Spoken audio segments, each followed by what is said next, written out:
it's your boy, the Cosmic Squid. Today we're going to be talking about a teaser trailer that was recently released for a movie that I've been looking forward to for a very long time. Now, while my anticipation for this movie was already at a fever pitch, the release of this teaser trailer really dialed it up to an 11. So without any further ado, here's my review for Street Fighter 2026.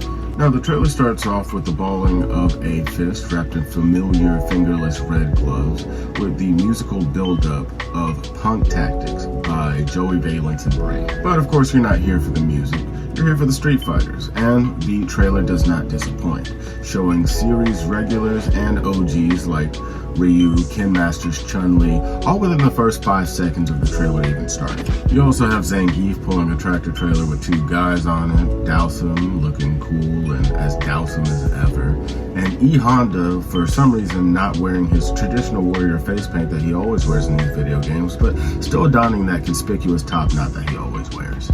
You're then treated to quick clips of Cammy eating something, looking directly into the camera with a bottle of alcohol over her head for some reason, and of course Guile's legendary hair. We then do a smash cut to Ryu being posted up in a fighting stance, looking like he's already taken some damage.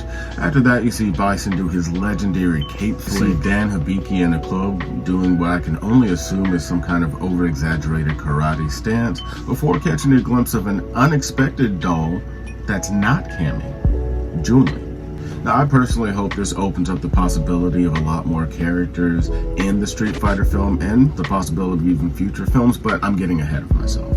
Next, we're going to cut over to Vega squaring up with the American Nightmare, Guile, as they charge at each other, Guile landing a absolutely devastating flash kick, putting Vega through a wall. Poor Vega. At this point, I just can't help but notice how he can't avoid being put through a wall, no matter what format he is, whether it be a video game, animated movie, or a live action movie. Next up is Chun-Li fighting a bunch of henchmen before we cut right back to Ryu fighting a man in a familiar black gi. I wonder who that could be. Said absolutely no one ever. From there, we get Ken Masters screaming at us for some reason before we get a dramatic zoom in of Ryu and a scene that looks like it would be right at home in an old school Bruce Lee kung fu flick. Now, if it feels like the description of this trailer is going at about a mile a minute, well, that's because it is. With this trailer not even being a full minute long, it shows a lot with a very little amount of time that it's allotted.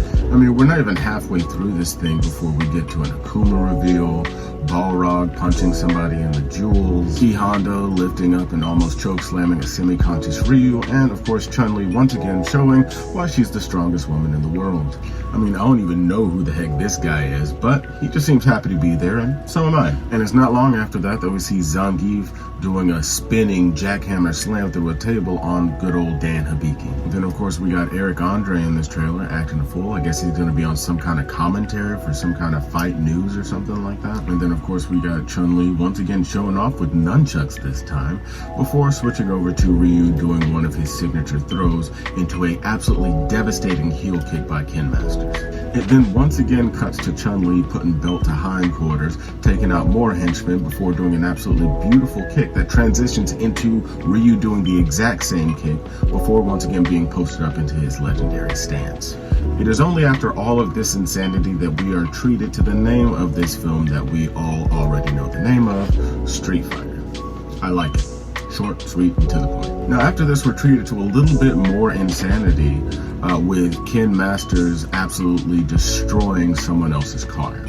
Just putting a cherry on top of this nostalgia Sunday. For those of you asking why is famed journalist and rapper Curtis 50 Cent Jackson have a questionable lineup and punching people in the jewels, why is WWE champion Cody Rhodes suddenly have a flat top and is capable of doing a perfect backflip kick? More importantly, why does it look like he's fighting the love child of Freddy and Jason? What the hell is Andrew Schultz doing here? And most importantly, why is that guy beating up a car? Then I'm sorry to say this film is absolutely not for you. This film is for the arcade dwellers in the late 80s, early 90s that nearly drove their parents to bankruptcy 1 quarter at a time. And for those of you like me who do fit into this demographic, well, this is the movie that we have all been waiting for, as all of the characters look like they were directly from the video game itself, with very few exceptions, but we'll get to those later. Now, it looks like the main big bad for this movie is going to be M. Bison, formerly played by the late great Raul Julia. Now it's going to be played by Damian Mastalashian. I don't know if I pronounced that right, but here we are. All I can say is I don't envy this current actor trying to follow up Raul Julia's performance, primarily because he is a very hard act to follow. Raul Julia provided a very unique gravitas to this character that I can only hope this guy can even halfway emulate. But maybe he'll add his own personal flair to it. I mean, he was Polka Dot Man after all. Guile, who was previously played by famed actor Jean-Claude Van Damme of kickboxer fame, will now be played by WWE heavyweight champion Cody Rhodes. I'm not going to say Cody Rhodes has a lot to live up to, because the American Nightmare has started spreading his wings in terms of acting with his roles in The Naked Gun, for instance. And on top of that, he doesn't really seem to have that much of an ego in terms of his acting chops. I'm hoping that this particular type of fealty to this character will lend a more authentic character to Guile. The role of Cammy, previously played by Kylie Minogue, will now be played by Mel Jarson, and by the looks of the character in the trailer, it looks like she's going to be portraying Cammy at a different point in her life, right before she broke free of Bison's mind control as a doll in Shadowloo. As for one of the main roles, Ryu, that was previously played by Byron Mann, will now be played by Andrew Koji. Andrew Koji has quite a few action roles under his belt, with roles like Snake Eyes as Storm Shadow, Bullet Train, and Warrior. With him being such a well-seasoned action star, I'm expecting a lot of big things from him in this movie. Dawson will also be making an appearance in this new movie, now actually aligned with the source material, as in the previous 1994 iteration of his character, he was more of a reluctant scientist, as opposed to a yoga master that helped out the main protagonist Ryu in his basically fight against Shadowloo and M. Bison as a whole. This role will now be played by this gentleman here, seen on the screen. His name is extremely difficult to pronounce, so I don't really want to offend anybody in the Indian community by butchering this name. Sorry.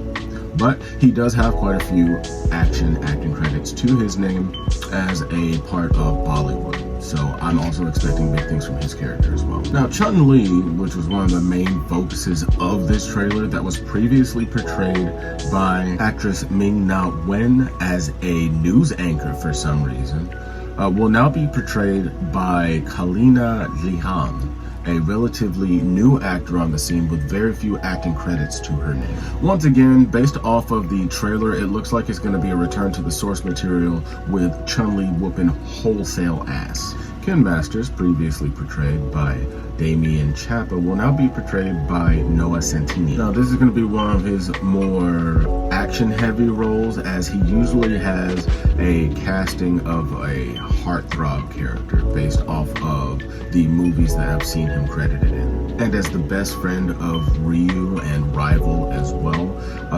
he appears to have been doing the work based off of how he looks. Next up we have Vega, a role previously played by Jay Tavaro, will now be played by... Am I reading this right?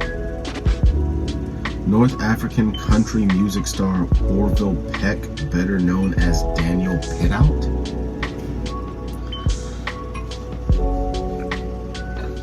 Okay. Actually, no, not okay. Not since Anthony Hopkins was cast as a Spanish aristocrat in the movie Zorro have I ever seen such miscasting. As far as characters that were previously in the 1994 version of Street Fighter, this has got to be the biggest downgrade out of all of them. I mean, with them literally having WWE superstars, a company that literally just purchased AAA, a company that's filled to the brim with mass luchadors, and you decide to cast a North African country music star for this particular role as a Spanish, basically luchador assassin.